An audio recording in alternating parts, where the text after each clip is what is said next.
Coming up, millions of Americans wait to see when SNAP food assistance will restart after the Trump administration agreed to partially fund food stamps.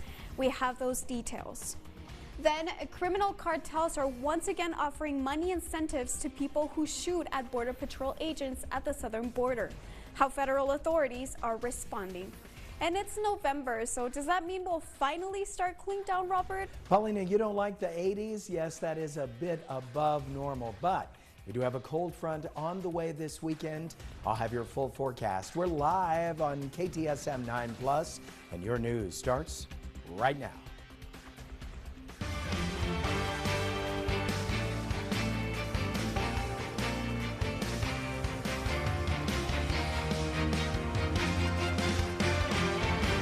You're watching KTSM 9 News First at 4.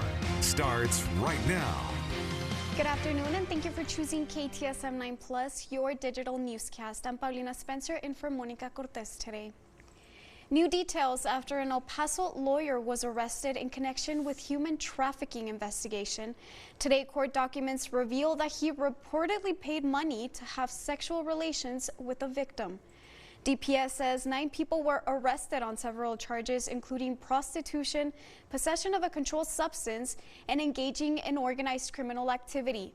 Of those 9 are 31-year-old Yaciel Rodriguez Amaro and 38-year-old Mario Ortiz Saroldi, who was representing some of those in the case. Now, officials say Saroldi paid $850 to Rodriguez Amaro and 32-year-old Tamara Batista Ramirez to have sexual relations with a 22-year-old woman from Cuba who goes by the name of Ainhoa. Special agents say Ainhoa claims she was forced to give all of her income to pay daily fees to Rodriguez Amaro and Batista Ramirez. She was then forced to go on a date with Saroldi. Now, Texas DPS says over the last year, investigators discovered an international network of human smugglers and traffickers extending from Cuba through Central America and Mexico in the El Paso area. Now, to read more on this story, visit KTSM.com. And in continuing coverage, President Donald Trump's administration says that it will partially fund SNAP after a pair of judges' rulings requiring to keep the food aid program running.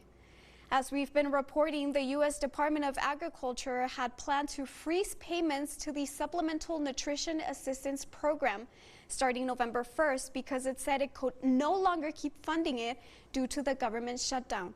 The program serves about 1 in 8 Americans, and it costs about $8 billion per month nationwide.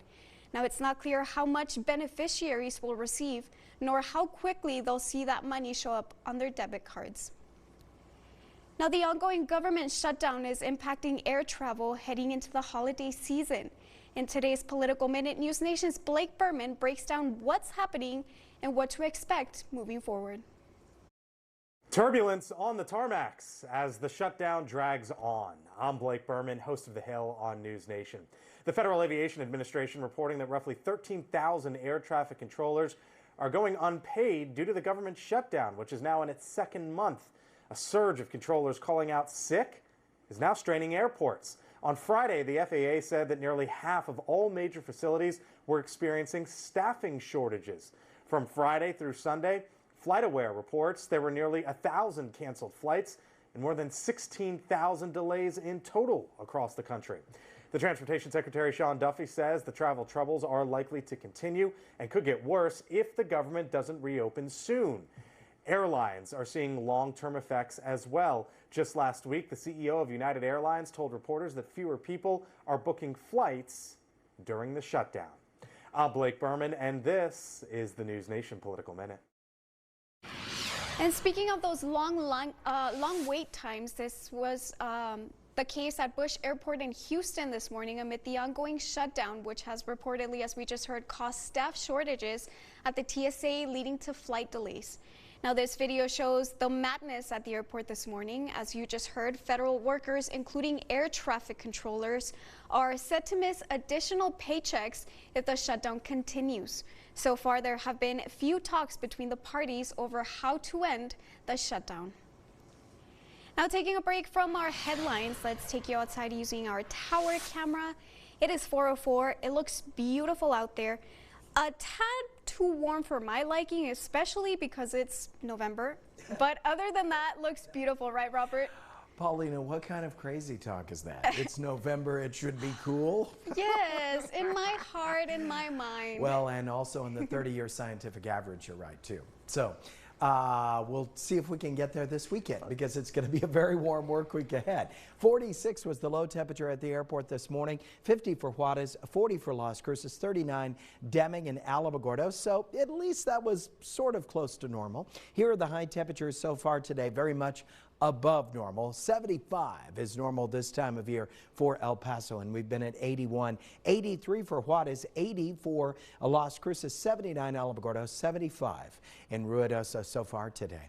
81 degrees at the airport. Winds are light, skies are beautiful blue. It's clear. It's a beautiful day. It's just abnormally warm. Now here comes a quick look ahead. Tonight, another clear night with a low about 2 degrees warmer than it was last night.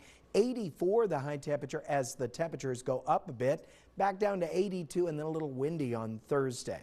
But a cold front comes in on Sunday, and I think you'll like the results if you like it cooler. I'm going to have your detailed forecast coming up in just a bit. Pauline.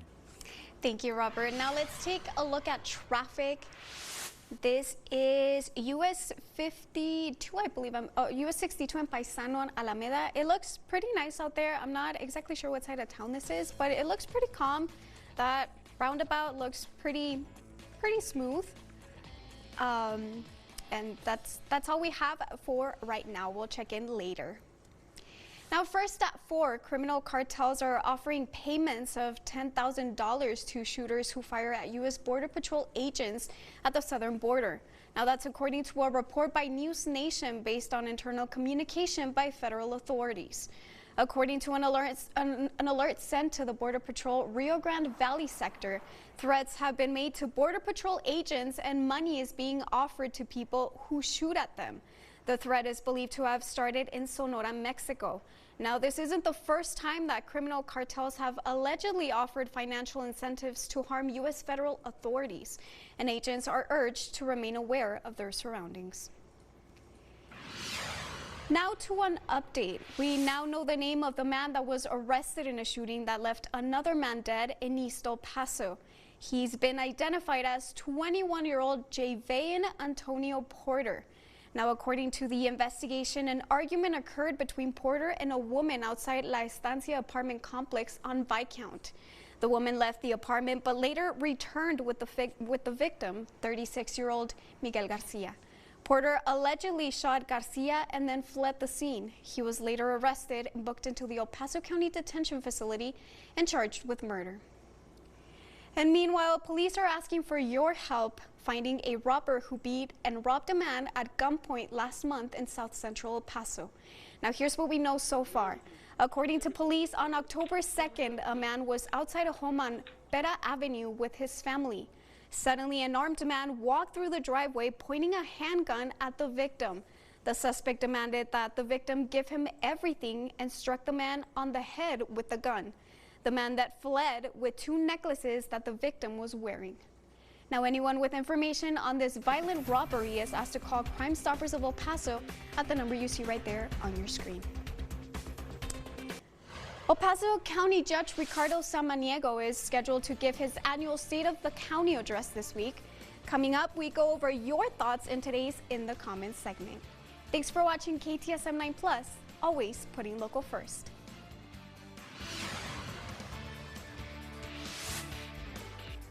Scan to download KTSM Plus free.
800-714-6291. Call now.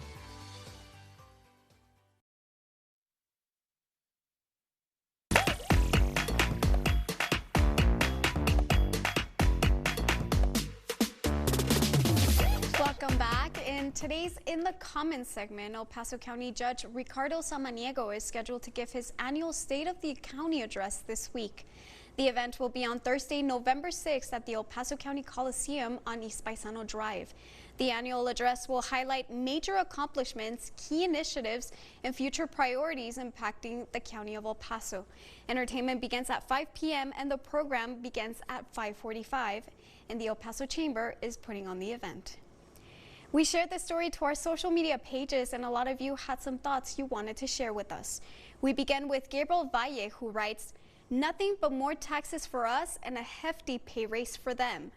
Meanwhile, Eloy Telles writes, "I'm excited to hear how the Pelicano project is complete after 4 years. Oops, never mind." And Freddie Gonzalez shares, "That should be an easy report, no progress." Now here at KTSM, we of course value your opinion and we want to hear more from you, so make sure you're following us on all of our social media platforms to keep in touch with us through the comments. A YouTuber's love of coffee turned into a real-time shop in Brooklyn, New York. Up next, Rich DeMuro has the story in today's Rich on Tech. Stay with KTSM 9+.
That costs over $200 everywhere else. Book your eye exam today. Stanton Optical. Easy's our.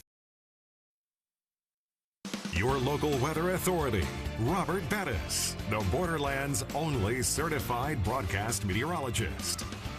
So if you were wondering, what is normal? What does that feel like for El Paso? Well, if you want to know, you've got to go up to Ruidoso. 68 degrees is the temperature up there. Remember, our normal high should be about 75 this time of year. It's beautiful. Clear skies, light winds. We've got 27 as a dew point, so 21% relative humidity. These are the high temperatures so far today. These are not official yet. I will have your official highs later this afternoon. 83 Juarez, 81 for us, 80 Las Cruces, 82 for Deming, 79 Alamogordo, and it's been reported at 75 as the high so far today up in Ruidoso, which is our normal high this time of year. Let's compare to other towns. 77 Dallas, really beautiful in North Texas right now. 81 Wichita Falls, 71 up in Amarillo. Down along the border, also very comfortable. 83 Laredo, 83 Brownsville, 89 out in Phoenix. So everybody's on the mild to warm side right now. Satellite radar composite. Enjoy another clear night, another beautiful night. Light winds will drop down into the 40s tonight. Some towns in the upper 30s in New Mexico. 79 is the temperature in Las Cruces right now. Got a dew point at 17. That's bone dry, 10% relative humidity. Here are the temperatures in your neighborhood. Now tonight, once again, we'll drop into the 40s. I suspect about 48 at the airport. Of course, everybody who lives in the valley knows you can subtract about 5 to 6 degrees overnight. Here comes your exclusive 9-hour forecast for tomorrow. Lots of sunshine. I'm popping that high temperature up 2 degrees to about 84 tomorrow afternoon. Winds coming in from the southwest at 5 to 15 miles per hour, so a little bit of a breezy afternoon. Here's your allergy forecast. 9s for the next 3 days. Well, that's better than 12s for the next 3 days, even though that's still in the moderately high range. Low temperatures tonight for you: 44 Alamogordo, 42 for Deming, 48 for Juarez, and 46 for Van Horn. High temperatures tomorrow. Everybody going up just slightly tomorrow afternoon. 81 Alamogordo, 83 for Deming, 84 Juarez, and 83 for Van Horn. Tonight for you, Las Cruces. Clear skies, low temperature 42 degrees tomorrow. Pop that high up to 82 for an unseasonably warm but a beautiful day nonetheless.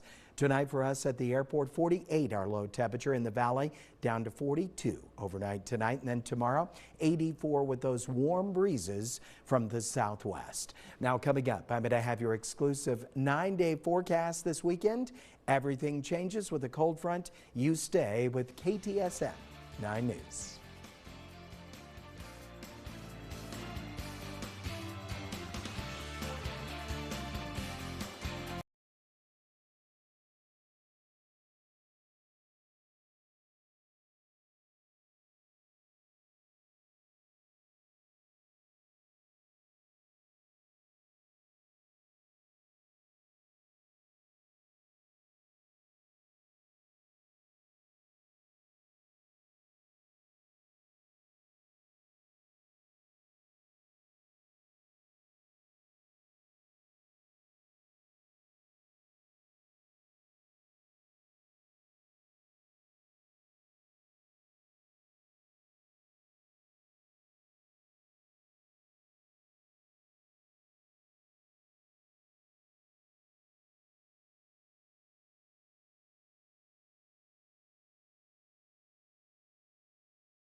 Montana.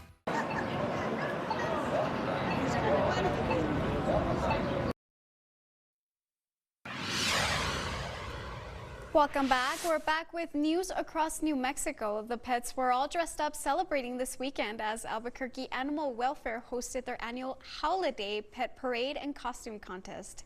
Hundreds of furry friends came in costumes to celebrate Halloween and Dia de los Muertos.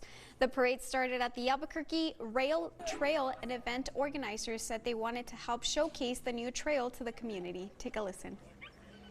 It was so important for us to share this so that people know that this rail trail is going to just become a staple in our community. Get to see these amazing companion animals, which always makes the day better, and also have an opportunity to recognize those animals that we have lost.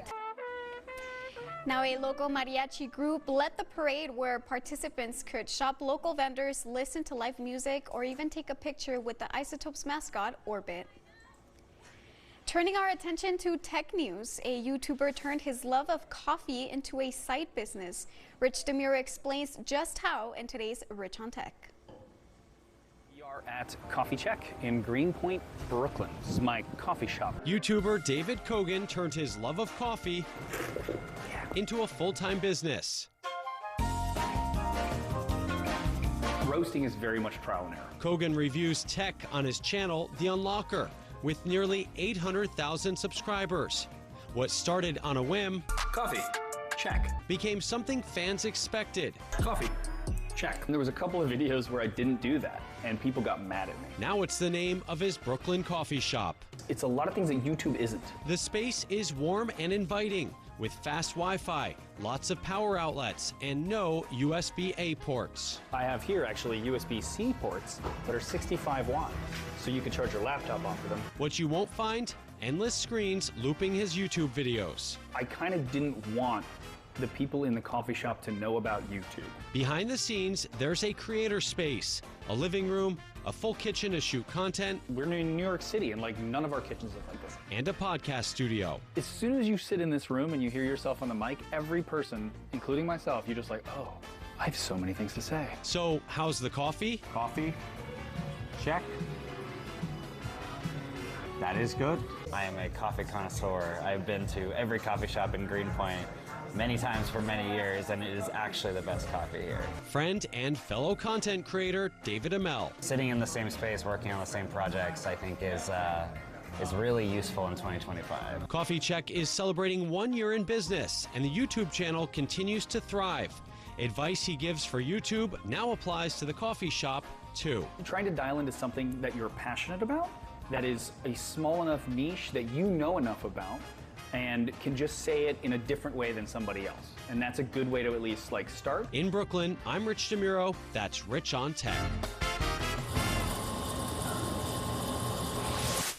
Now don't go anywhere. We have another half hour of news and weather coming up. After the break, you're watching KTSM 9+.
It's 800-714-6291. Call now.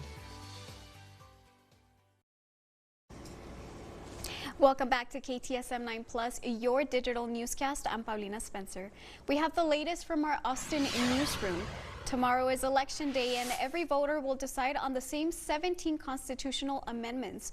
But how you cast your vote may vary depending on which county you live in. That's because an executive order from President Trump could force counties to make a change. Our Dylan McKim explains. More than 100 Texas counties allow their voters to cast their ballots using a touchscreen device. Those devices create a paper ballot with a barcode ingrained with your specific vote, which can be scanned and tabulated. But the Federal Elections Assistance Commission, which certifies which voting machines can be used in Texas elections, will likely ban these types of barcode ballots following an executive order from President Trump. When that will happen is unknown. But 3 Texas counties already decided to switch to a system where voters fill out the ballot with a pen. Williamson County made this switch this summer. A spokesperson said the county used a federal grant to help pay for the equipment, which cost more than $1 million. It has not reported any issues with the rollout during early voting. The Texas Association of County Election Officials Director Chris McGinn says there could be problems for other counties if the barcode ballots are outlawed before the March primaries. Figuring out what's going to be certified, what's going to be recognized, what's going to be outlawed, and how do we get the money to make sure that our voters are served and they're not dealing with long lines or fewer pieces of equipment or anything like that. Not only will the cost hit counties hard, but there are concerns there may not be enough supply to replace voting machines for more than 100 counties. It'll be very difficult nationwide, let alone in Texas, to be able for the manufacturer to fill those orders. McGinn says there is no evidence the barcode ballots create risks to election integrity. The Association of Election Officials will meet this winter to go over the concerns of switching voting equipment as it waits for the federal government to make a decision about a commonly used voting machine. In Austin, I'm Dylan McKim.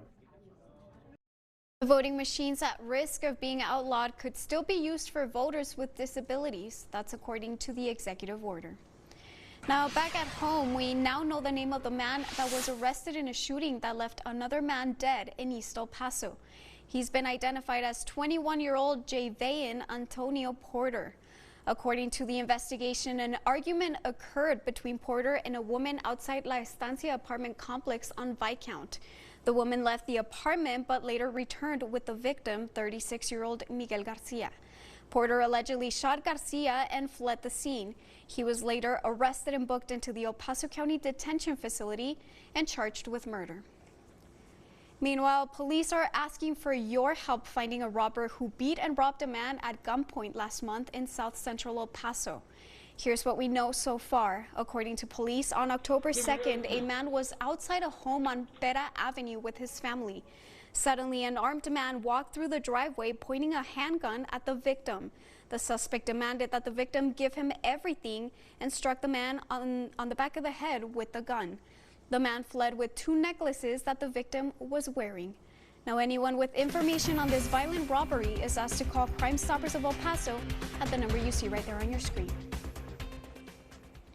Across New Mexico, Las Cruces police are asking for help in identifying those who are responsible for a hit and run that killed 1 person just this past Saturday. According to LCPD, the incident happened Saturday at around 9:30 p.m. Police say they responded to a pedestrian crash on North Telshore Boulevard. Traffic investigators say a 47-year-old man entered the road when he was struck by multiple cars. The man suffered from multiple injuries and died at the scene. Police say some of the drivers did not remain on the scene and instead continued driving. Anyone with any information is asked to call Las Cruces Police at the number you see right there on your screen. And from our DC newsroom, the Trump administration says it will partially fund SNAP following 2 court rulings late last week. Washington correspondent Kristen Escow brings us the latest. Households that obtain federal food assistance will receive funding for November after all. The Supplemental Nutrition Assistance Program will be partially funded this month, following 2 recent court rulings. In court documents, the U.S. Department of Agriculture says it can only provide Americans on SNAP half of their monthly benefit before the contingency fund runs dry. House Minority Leader Hakeem Jeffries says people should get all their money. This is an intentional decision not to pay full benefits because the money exists. It's not as easy as hitting go send on a computer. You got to go through and recalculate partial payments to the 42 million recipients of the program. House Speaker Mike Johnson says Democrats are to blame for the problems with SNAP funding, as they haven't provided the votes needed to end the shutdown. But speaking at a food bank, Democratic Congresswoman Kathy Castor argues Republicans are the ones not taking action to reopen the government. Folks in Washington, D.C., in the House of Representatives, the Senate, and the President to come to the table to negotiate an end to the health care crisis and the food crisis now. The House did its job September 19th. We're waiting on the Senate to get this done. In Washington, I'm Kristen Escow. Federal health experts are warning parents and doctors to not give children aged 3 or younger any ingestible fluoride tablets. Such items are sometimes prescribed to kids who live in areas where tap water is not fluoridated. However, the tablets were never approved by the FDA, and officials say they differ from toothpaste and mouthwash because they are swallowed. The agency wants them to be used only for children at high risk of tooth decay. It also wants warning labels on all products. Now, fluoride is a mineral that can reduce tooth decay and cavities. Well, taking another break from our top headlines, let's take you outside using our tower camera. It's looking beautiful out there. I want to bet that by the next hour, if you guys take a tower camera, it's going to start looking dark. And that is because of the time change. Robert, how are you adjusting? I'm adjusting. I slept. You're happy about it. I just keep on sleeping. It looked a little hazy out there. It did a little bit. Like a little blanket of pollution or something going on. I know. We've got a very stable atmosphere, an inversion, and unfortunately locks in what's at the ground. It's better for air quality when the wind is going a little bit. Right now it's a breeze at 5 miles per hour, temperature 81 at the airports. We've got a dew point at 24, 12% relative humidity. Look at these temperatures so far today. 83 for Juarez. We've been at 81. I'll have the official high temperatures a little bit later this afternoon for you. Satellite radar composite. We're under a general ridge of high pressure. It isn't enough or strong enough to take us into record territory, but it's certainly got us well above normal, about 6 to 8 degrees above normal. Tomorrow we get even warmer with a high of 84. Finally on Thursday, those winds engage, clearing everything out nicely. But if you want to cool down closer to normal, well, that's going to take a cold front that arrives on Sunday. I'm going to have your detailed 9-day forecast coming up in just a little bit. Paulina. Thank you, Robert. Now to a story you'll only see on 9. This past weekend, many celebrated Halloween and Dia de los Muertos. Today, we take you on a tour of the Concordia Cemetery, the oldest cemetery in the Borderland. Our KTSM 9 News reporter Tirsa Ortiz brings us a closer look. We are 52 acres, over 65,000 burials that we know of, and next year we'll be 170 years old as a cemetery. So currently where we're at, like you mentioned, 52 acres, very large. We are only in a portion of it, but where we're at actually, you mentioned, is not really as well known as the other areas. No, actually where we're standing at right now is in the Mexican Catholic section, which belongs to the Catholic Diocese of El Paso. This is the diocese portion. They have two sections. They have Mexican Catholic and the Old American Catholic, which is where Father Pinto and the Jesuits are buried. And adjacent to us over here in the background is the El Paso County Pauper section, which operated from the 1880s until 1933. This part of the cemetery is a little bit further in. A lot of folks know the more populated, I guess you could say, part of the cemetery that's closest to L&J off of Stevens, the Buffalo Soldier Memorial, as well as the Protestant section that the gate is off of Yandell. Most of my encounters, honestly, were not after dark. A lot of my encounters have been during the day when I'm making my rounds or I'm doing research for different graves, doing photography, whatnot. Just driving through the cemetery, saw someone, in this case, a man dressed all in black, had a bouquet of flowers, and was what appeared to be looking for a particular grave. Those of us with Concordia heritage were usually very public engaging. We have maps and brochures with us quite a lot of the time. Because we do have visitors from out of town. We have visitors to the cemetery who come from other countries, just checking out some of the historical figures that we have here. I gave it a few minutes and I drove a little bit, and there were some trees that were between us, and I lost visual of him long enough for the trees to pass between us on the road. And when I got on the other side of the trees, I didn't see him. I thought, okay, well, this is kind of strange. So I thought, all right, maybe he found the grave he was at. He's kneeling down, even though the headstones were pretty low to the ground. And when he didn't come up after about 5 minutes, I put the truck in park, and I got my map and thought, okay, well, I'll see if he's there. And then also I was worried that he might have fallen. And walked over, and it had rained, similar like today, rained the day before, the day of, and the ground was all fresh again.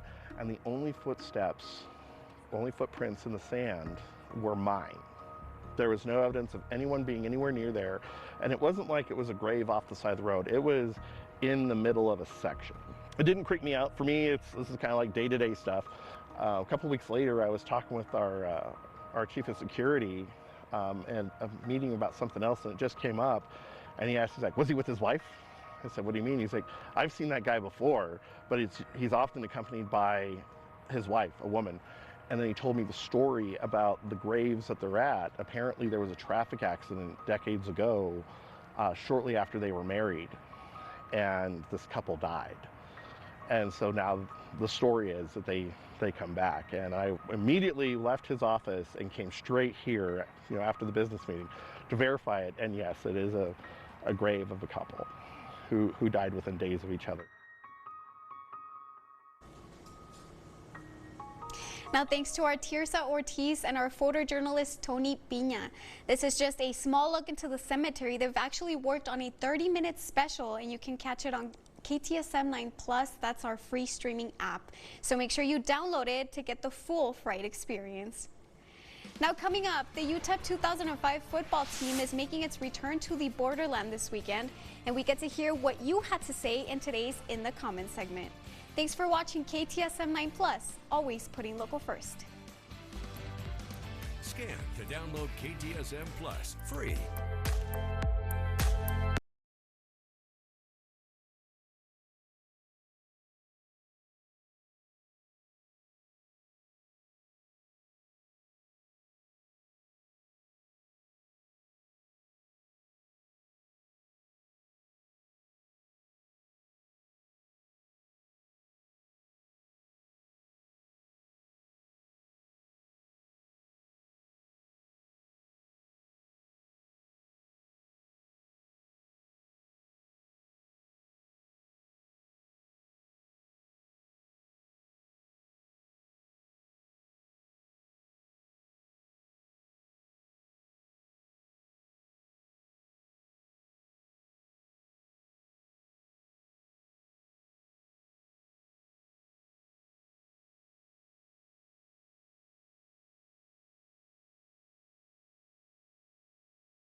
your local weather authority, Robert Bettis, the Borderland's only certified broadcast meteorologist.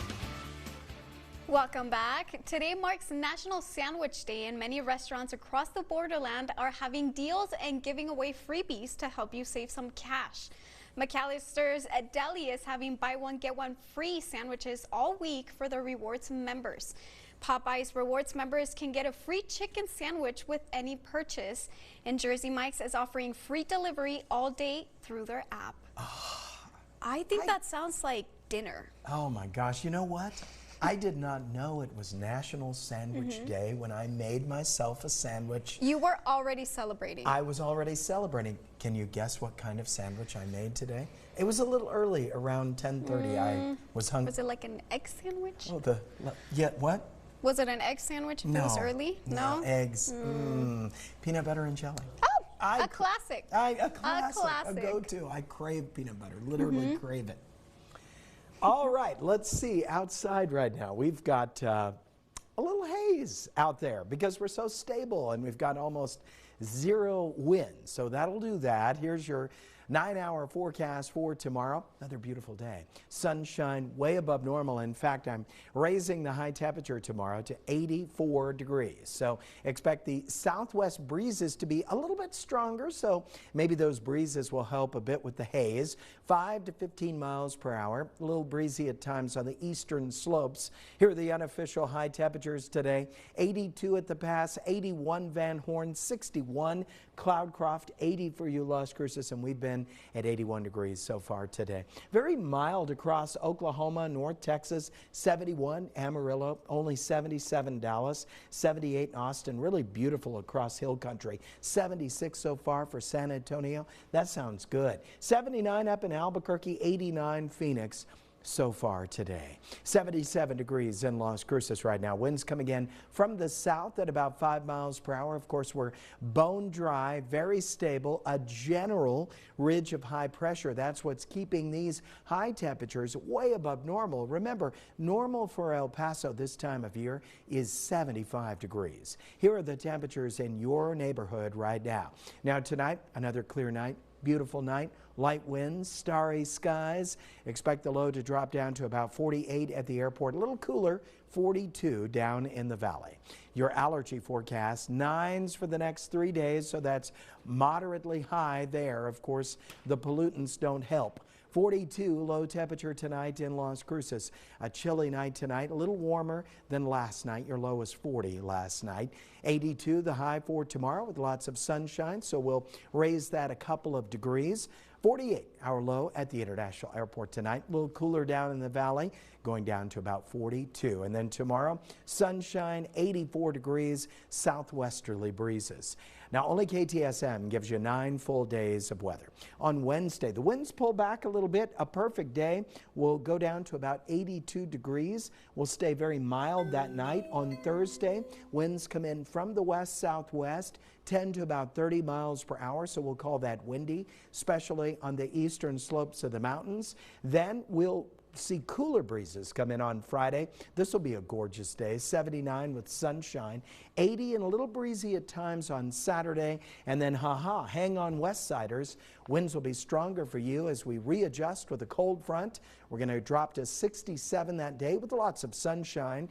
The winds pull back, and so hello, 38 degrees at the airport. Will be very close to freezing in the valley, about 33 that night. 70 for Monday, and then 78 Tuesday, 81 on Wednesday. Paulina. Thank you, Robert. Now let's get another look at traffic. We are nearing the 5 o'clock hour. It is 4:50 right now. This is I-10 and Brown. It's looking good out there, but I mean, as I said, we're nearing the 5 o'clock hour. People are going to start heading home. So just expect the daily traffic of the commute. This is I-10 and Schuster. Same situation. Lots of cars on the road, but nothing really to slow you down at this moment. Now in today's in the comments segment, the UTEP 2005 football team is making its return to the Borderland this weekend. The 2005 Miners finished 8-4 and ended the season completing a run of the 16 victories in 2 years. And to celebrate their return, UTEP says ticket prices for the Miners game versus Jack State will be the same price as those from 20 years ago. The university says fans can buy tickets for only $13.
Chance to win a $5,000 reward. Log on to the KTSM.com contest page to find out more. Emergence Health Network. Hello everyone, it's time for another Mindful Monday, and today we're talking about stress management with Kristen. She's one of our crisis specialists at Emergence Health Network. Kristen, how can you recognize when stress is becoming a real challenge? I think being overwhelmed is an easy feeling to point out. Feeling like you don't have that time management working in your favor. Okay. That is definitely something that people will feel when they are very stressed. Okay, and what are some ways that we can do on a day-to-day basis to help manage stress? Ask for help if help is needed. Definitely work on time management, whether that's via your phone, with a planner, a calendar, whatever works for you. Find what helps you, because everybody's different. Okay, thank you very much, Kristen. And remember, if you need to speak to someone, whether it's about stress management or any kind of emotional challenges, Emergence Health Network has a 24-hour crisis hotline. All you have to do is dial 988. Segment sponsored by Emergence Health Network.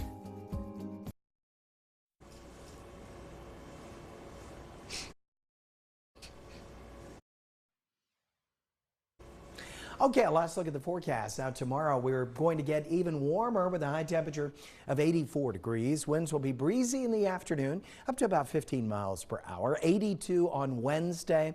Really a perfect day, just way above normal. On Thursday, winds gust to about 30 miles per hour. That's going to pop the high temperature to 84. Cooler breezes come in for the end of the week. Friday is going to be just absolutely gorgeous. Remember Sunday, it's 78 and sunny. This right here. Then 80 and breezy on Saturday. Also a beautiful day.